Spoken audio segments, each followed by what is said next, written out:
안녕하세요. 네, 형법 파이널 강의 시작하겠습니다. 오늘 오전에 문제 사례형 그리고 선택형 푸셨을 텐데 시간은 좀 어떠셨나요? 좀 많이 부족하셨죠? 이 문제가 좀 어려운 면도 있었을 거고요. 어제까지 민법 시험 보셨죠? 그래서 아마 그 전범위 준비하시기에는 시간이 많이 부족하셨을 겁니다. 고생 많으셨고요. 그 전범위로 했던 이유는요. 아무래도 파이널 과정에서는 진도별보다는 기존 기억까지 좀 잘 어떤 기억에 대한 자극을 하면서 좀 쉽지 않은 답안 작성 연습이 좀 되셨으면 해서 전범위로 출제가 됩니다. 그 선택형 같은 경우에도 전범위이기 때문에 뒷부분은 좀 강론에 대한 파트는 좀 어려울 수 있을 거예요. 근데 이번 문제 구성부터 먼저 말씀을 드리면 선택형에서는 1순환, 2순환 때 출제되었던 것들은 가급적 배제를 했습니다. 하지만 최신 판례라던가 그리고 올해 변모에 나왔던 문제들에서 출제된 판례들은 중복되었어도 출제를 했습니다. 그리고 사례형도 1, 2순환 때 그 쟁점이 겹치지 않게 출제는 했습니다. 그렇지만 그 역시도 일부는 좀 중복될 수는 있어요. 먼저 이 수업 구성에 대해서 또 간략하게 말씀을 드리면 1, 2순환 때에는 그 선택형에 대한 설명을 거의 안 드렸거든요. 주로 사례형 플러스 최신 판례라던가 중요 쟁점을 다뤘었는데 파이널 때는 그렇지 않습니다. 이 선택형 지문에 대해서 제가 고민을 많이 하고 만든 지문들이기 때문에 한 번쯤 반드시 변시 직전에 꼭 숙지를 해야 되는 지문들로 구성해서 한번 같이 그 고민하고 같이 정리할 내용들로만 선별했으니까요. 선택형에 대한 설명도 많이 들어갑니다. 1, 2순환과는 좀 다릅니다. 그래서 사례형 먼저 설명을 드리되 30분 이내에 가급적 하려고 하는데 시간이 충분하진 않을 것 같아요. 그래서 30분 이내에 하되 시간이 좀 도가되면 선택형은 한 40분 정도, 그래서 60분이 넘어갈 것 같습니다. 그 점은 좀 양해해 주시기 바랍니다. 먼저 사례형부터 간략하게 설명을 드리도록 하겠습니다. 그리고 음료수랑 간식 감사합니다. 잘 먹겠습니다. 그 사례형 문제 봐보시면은요, 첫 번째 문제. 예전에 그 사법 시험에서 유사한 문제가 출제되었던 익히 전형적인 쟁점입니다. 어렵지는 않았을 텐데 작은 쟁점들이 좀 숨겨져 있는 것들이 있어요. 그것들 같이 분석하도록 하겠습니다. 사실관계 보시면 갑이 친구 올로부터 사주를 받죠. 살해해달라. 그래서 여기서는 누가? 을이 교사자이고요. 갑에게 누구에 대한 A에 대한 살인 교사를 합니다. A를 살해해달라고 살인교사했고 이에 갑이 실행행위를 하는데요. 교사한 대로 그 실행이 이루어진다면 문제가 나올 수가 없죠. 그렇게 쉽게는 살해행위 나올 리가 없습니다. 당연히 착오 내지는 공범에서는 착오와 공모관계에서 이탈 기본적으로들 염두에 둬야 되잖아요. 착오와 이탈.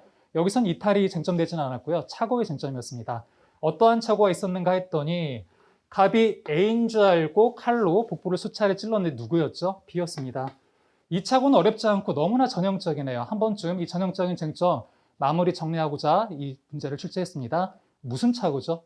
구체적 사실의 착오 중에 객체의 착오죠.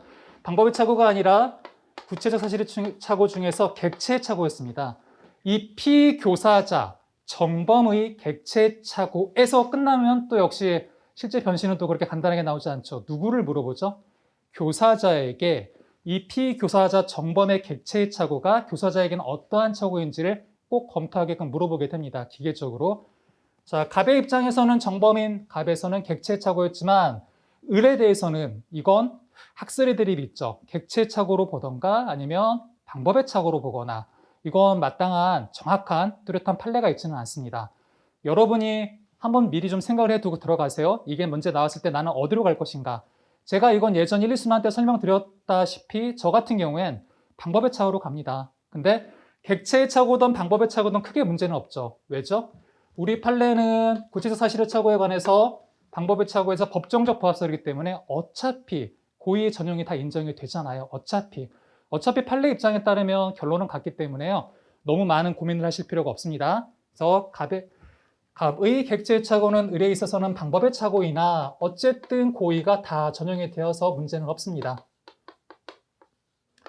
이 부분에 대한 착오 그리고 교사의 착오까지 쟁점이 되었던 부분입니다. 자, 첫 번째 쟁점이었고요. 두 번째 한번 가보시겠습니다. 그 문제 좀 한 두 번째 문장 후단쯤 보시면은요. 아파트의 어두운 지하 주차장에 경비원 몰래 들어갔다. 죄책이 성립되지 않던 어떠한 죄책을 검토하라고 주어진 워딩이죠. 몰래 들어갔다. 주거침입입니다. 건조물 주거침입죄. 반드시 검토를 해야 됩니다. 특히나 올해는 주거침입에 대한 중요 판례가 굉장히 많이 나오지 않았습니까? 전화 판례로 굉장히 중요한 판례가 있기 때문에 이건 사례형에서 기계적으로 한번 염두에 둬야 됩니다. 그 죄책이 성립되는지 안 되는지는 차치하고 우선 검토해줘야 되는지 한번 촉을 세우고 봐야 돼요. 자, 최근에 나왔던 그 초원복지 파기 사건에서 일반인들의 출입이 허용된 음식점에서 관리자, 영업주의 승낙을 받고 통상의 출입 방법으로 출입했다면 객관적, 외향적으로 사실상의 평을 해야 하지 않죠. 그때에는 주거침입이 부정이 된다는 게 최근 전화 판례였잖아요. 근데 이 사안은 약간 다르죠. 이 사안 같은 경우에 아파트 지하 주차장 같은 경우에는 일반인의 출입이 허락되지 않는 경우가 대부분일 겁니다. 요즘에 다 그 차단기라고 하나요? 주차장 들어갈 때 거의 대부분의 아파트에서는 차단기가 있기 때문에요. 일반인의 출입은 허용되지 않고 그 아파트에 거주하는 입주민만이 대체로 사용하죠. 특별한 용무가 있다면 당연히 그 경비 초소라고 하나 들어갈 때 다 그 확인을 받고 들어가게 됩니다. 근데 여기선 일반인의 출입이 허용된 장소로 보기도 어렵고 그리고 관리자의 동의가 없었습니다.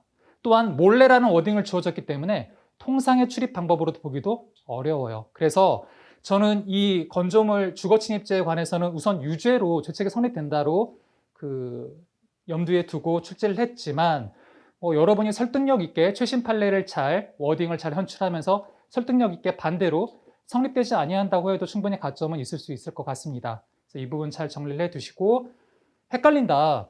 어떤 때는 이게 주거침입이 될 것 같은데 어떤 때는 안 될 것 같고 너무 헷갈린다 했을 때 결론이 틀렸을 때 위험을 최소화하기 위한 방법이 뭐라고 그랬죠? 판단 근거 기준을 정확히 일반인이 출입 허용된 장소에서 무엇? 관리자의 동의, 묵시적으로라도 동의를 받고 통상의 출입 방법으로 들어갔는가 그 두 가지를 판단 기준으로 잡으셔야 됩니다. 그래서 내가 그 판단 기준에 나는 아닌 것 같다. 나는 맞는 것 같다. 판단 기준만 정확하다면 결론이 틀렸다 하더라도 큰 마이너스는 아닐 겁니다.